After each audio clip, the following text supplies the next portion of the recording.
اعوذ باللہ من الشیطان الرجیم بسم اللہ الرحمن الرحیم boys higher secondary school Kupwara class 11 subject Urdu.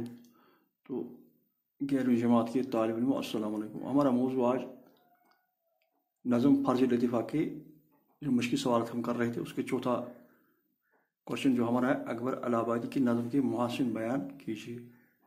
تو یہ ہمیں آج کرنا ہے یہ کوشچن اس سے آگے. تو اکبر آپ اپنی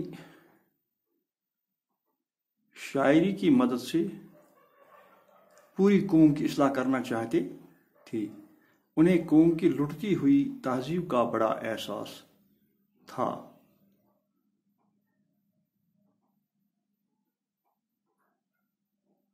مغربی تہذیب کی تقلید اکبر کے کلام کے خاص موضوعات ہیں.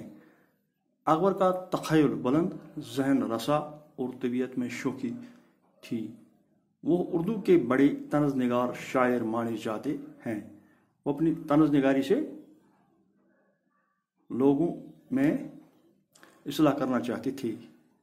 ان کا طنز کسی کی ذات پر نہ تھا بلکہ پوری قوم اور معاشرہ ان کے نشانے پر تھا. ان کی نظموں میں حیرت انگیز روانی پائی جاتی ہے. انہیں زبان و بیان پر قدرت حاصل تھی. آپ کے ہاں انگریزی الفاظ کا استعمال کثرت سے ملتا ہے. تو آپ کثرت سے انگریزی الفاظ کا استعمال اپنے نظموں میں کیا ہے، لیکن ان کو اس طرح استعمال کیا ہے کہ وہ نگینی کی طرح ایسے جڑ گئے ہیں کہ یہ اردو زبان کا حصہ بن گئے ہیں. تو انگریزی الفاظ کا استعمال اگر آپ اس طرح کیا جس طرح انگوٹھے میں نگینہ جڑ جاتا ہے اس طرح سے، تو وہ انگریزی زبان اردو زبان کا حصہ، انگریزی الفاظ اردو زبان کا حصہ بن گئی. تو اس کے بعد ہمارا پانچواں جو کوشچن ہے تو اس میں ہمیں تشریح کرنی ہے. مندرجہ ذیل والا اشعار کی تشریح کیجیے. چوتھا اس کا دوسرا ہے. تو اس میں پہلا اشعار ہے: بڑی بھی آپ کو کیا ہو گیا ہے، ہرن پر لادی جاتی ہے کہیں گھاس. بڑی بھی آپ کو کیا ہو گیا، ہرن پر لادی جاتی ہے کہیں گھاس. یہ اچھی قدردانی آپ نے کی، مجھے سمجھا کوئی ہر چرنداز. دل اپنا خون کرنے کو ہوں موجود، نہیں منظور مگر سر کا آماس. منجا والا اشعار کا بحال ہے، شاعر تشریح کیجیے. تو ہمارا یہ اس سوال کا دوسرا حصہ ہے. تو یہ کریں گے. اس کے بعد ہم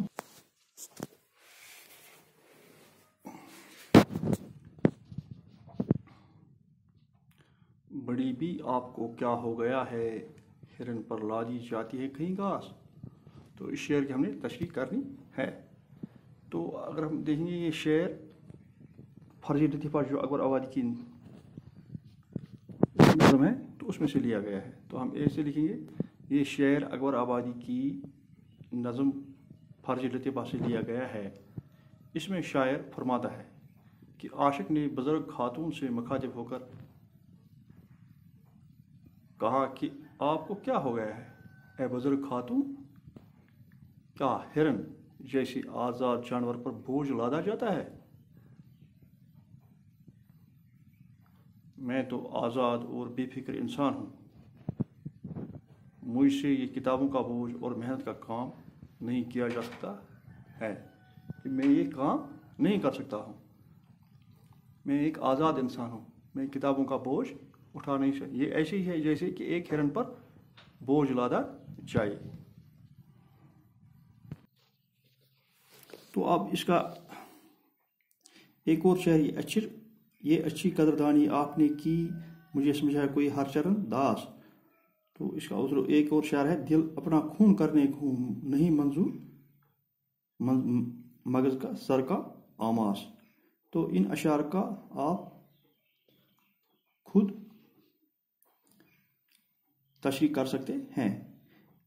تو اس میں آپ کو ایسے ہی لکھنا ہے کہ یہ اشعار فرض لطیفہ اکبر آبادی سے ایک نظم فرض لطیفہ سے لیے گئے ہیں. تو اس طرح آپ ان اشعار کی تشریح خود کر سکتے ہیں. امید ہے آپ ضرور کریں گے. تو اب اس کا تیسرا قواعد ہے: جب شاعر پہلے ہی شعر میں اپنے تخلص کا استعمال کرتا ہے تو اس کی सनत ताला कहते हैं। तो इस खुदा हाफिज मुसलमानों का अकबर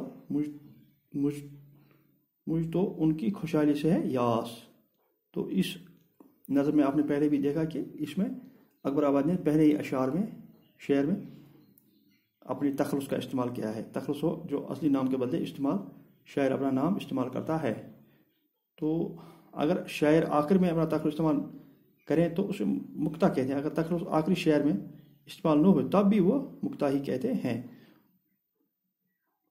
ऊपर दिए गए शेर में शायर अपना तखलुस इस्तेमाल क्या है। तखलुस किसे कहते हैं? उर्दू के 5 नज़्म निगारों के नाम और तखलुस लिखी।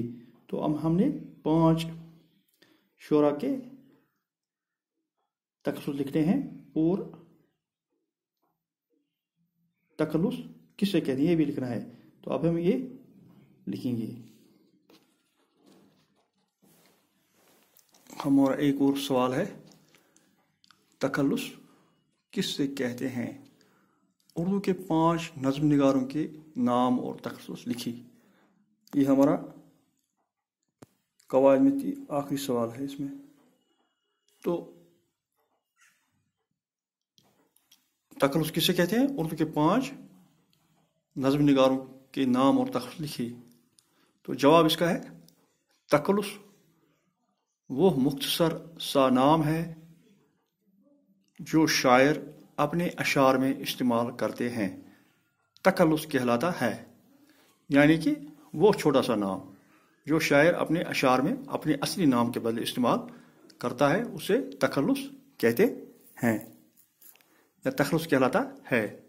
तो अब हमने 5 शोरा के नाम लिखने हैं और उनका तखलुस। तो नंबर 1 ख्वाजा अल्ताफ हुसैन। तो ख्वाजा अल्ताफ हुसैन का तखलुस हाली था। तो सर मोहम्मद इकबाल रहमतुल्लाह अलैह, तो उनका तखलुस इकबाल। नंबर 3 पंडित ब्रिज नारायण, तो उनका तखलुस चकबस्त। नंबर 4 असराउल हक, तो उनका तखलुस मजाज। इस तरह 5वां हमारा सैयद अकबर हुसैन, तो आपका तखलुस अकबर था। तो इस तरह से हमने ये जो हमारी नज़म फर्जी लतीफ़ा था इसके तमाम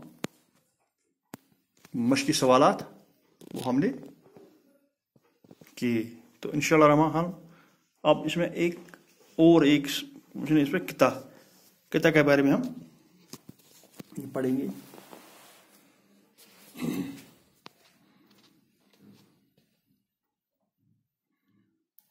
कुछ ऐसे अशार का मजमा जिनमें कोई ख्याल तसव्वुर के साथ पेश किया जाता है किता कहलाता है। तो ये अशारों का मजमा होता है जिसमें कोई ख्याल तसव्वुर के साथ यानी कि रवानी के साथ बयान किया जाए, किता कहलाता है। किता का पहला शार मतला नहीं होता, यानी उसके दोनों मिसरे हम काफिया और हम रदीफ नहीं होते हैं।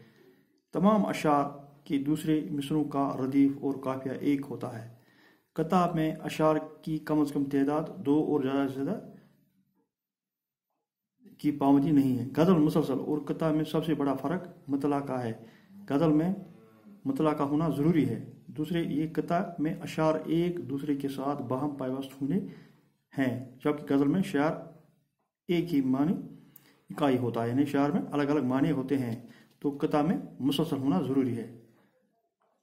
रुबाई और किता में सबसे बड़ा फ़र्क यह है कि रुबाई में सिर्फ 4 मिसरे होते हैं और रुबाई का मौजू नहीं होता, जबकि किता का मौजू होता है। रुबाई के पहले शेर के दोनों मिसरे हम काफी या फिर हम रदीफ होते हैं, जबकि किता में ऐसा नहीं होता है। उर्दू में गालिब, हाली, इकबाल, अकबर, अलाहाबादी और शिबली, जफर अली खान और अख्तर अंसारी ने कितात कहे हैं। तो ये किता के बारे में थोड़ी सी जानकारी थी। अगर आप किताब का पेज नंबर 174 निकालेंगे तो इसमें आपको किता के बारे में ये जानकारी मिलेगी। तो उम्मीद है कि आप इसे घर में ज़रूर पढ़ेंगे और इससे मुस्तफीद होंगे। तो इस तरह से हमने ये जो मशकी सवाल थे इसमें ये पूरे किए।